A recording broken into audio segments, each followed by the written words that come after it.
My name is Emily Carter, and I've always considered myself someone who keeps the peace. Growing up in a small town in Kentucky, my parents raised me to value family, hard work, and honesty above all else. But what happened with our family horse last fall tested every bit of that foundation. It started with something I thought was harmless, a decision I made in good faith, but it ended with my husband, Daniel, standing in the middle of our barn, his face red with frustration and disbelief. Daniel and I had been married for 8 years. We owned a modest farm that had been in his family for generations. It wasn't big enough to make us wealthy, but it was enough to keep us busy from sunrise to sunset. Chickens clucked in the yard, goats called for breakfast, and the old red barn stood at the heart of it all. Inside that barn lived Daisy, our family horse. She wasn't just any horse. Daisy was a part of our family. Daniel's father had bought her when Daniel was a teenager, and she'd been with him through countless summers, trail rides, and quiet moments in the pasture. The thing was, Daisy was getting older. She was 16 now, and I could tell she wasn't the same spirited mare she used to be.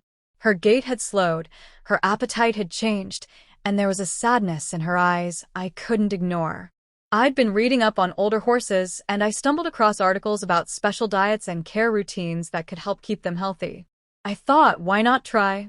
One crisp October morning, Daniel left early to help his brother with some fencing.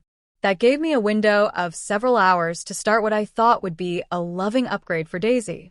I had ordered a brand new feed blend, specifically for senior horses, along with a few natural supplements. I'd also bought a large, soft winter blanket for her and even found a company that made gentle, horse-safe herbal sprays to keep her coat shiny. As I mixed the feed, I felt good. Proud, even. Daisy was going to feel so loved. She nudged me gently when I brought her the bucket, her breath warm in the cool morning air. She ate slowly, savoring every bite. I brushed her coat, speaking softly as she leaned into the strokes. Around noon, Daniel came home earlier than expected. I didn't hear the truck until the barn door creaked open. I looked up from fastening Daisy's new blanket and saw him standing there, frozen. "What did you do?" he asked, his voice low but heavy.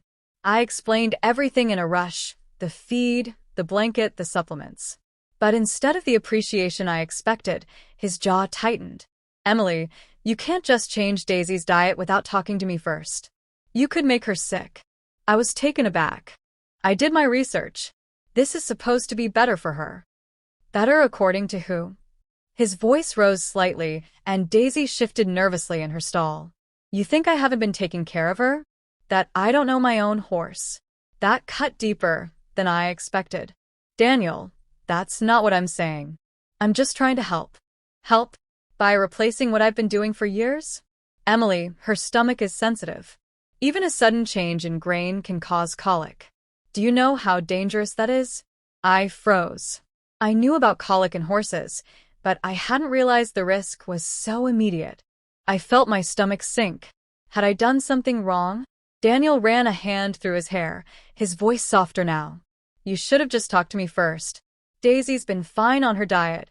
If you wanted to make changes, we could have done it slowly." I hated that my good intentions had turned into an argument. But as the day went on, Daisy seemed her usual self, and my worry eased slightly. Still, Daniel's disappointment lingered in the air between us, like an invisible wall. That night, I couldn't sleep. I kept replaying the scene in the barn, wondering if I'd overstepped.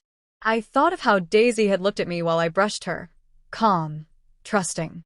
I wanted to believe I'd done the right thing, but Daniel's words kept gnawing at me. The next morning, I woke up early and went to check on Daisy. She greeted me with a soft whinny, and I breathed a sigh of relief. But as I opened her stall, I noticed she hadn't finished her feed from the night before. My chest tightened. When Daniel came in, I told him. He knelt beside Daisy, checking her belly, feeling her legs, watching her closely. "She's okay for now," he said, "but we're going back to her old feed, starting today." I nodded. No argument this time. Over the next week, we transitioned her back to her original diet. Daisy perked up again, and Daniel slowly thawed toward me.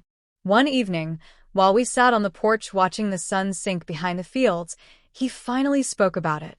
"You know I love how much you care for her," he said quietly. I've had her for so long. She's like a piece of my dad that's still here. I get protective, maybe too much sometimes." His words softened something inside me. "I understand," I said. "I should have talked to you first. I just wanted to do something nice for her and for you." He reached over and took my hand. "We both want what's best for her. Let's just promise to make those decisions together from now on." And we did. In the weeks that followed, we found small ways to improve Daisy's care together. We added some of the supplements I'd bought, but in tiny amounts and only after Daniel had researched them himself. We kept the blanket for extra cold nights, and Daniel admitted she seemed to like it. Looking back, I realized that day in the barn wasn't just about a horse. It was about trust, communication, and learning that sometimes even love needs a little restraint. I'd wanted to help, but I'd forgotten that helping means listening first. Now, every time I see Daisy trotting happily in the pasture, I'm reminded of how close I came to making a mistake, and how it ended up making us stronger as a family. Daniel and I laugh about it sometimes, though he still teases me whenever I suggest buying something new for the animals. I guess that's marriage, learning to navigate the moments when your heart races ahead of your head and finding your way back to each other, even if it's through the dust and hay of a barn.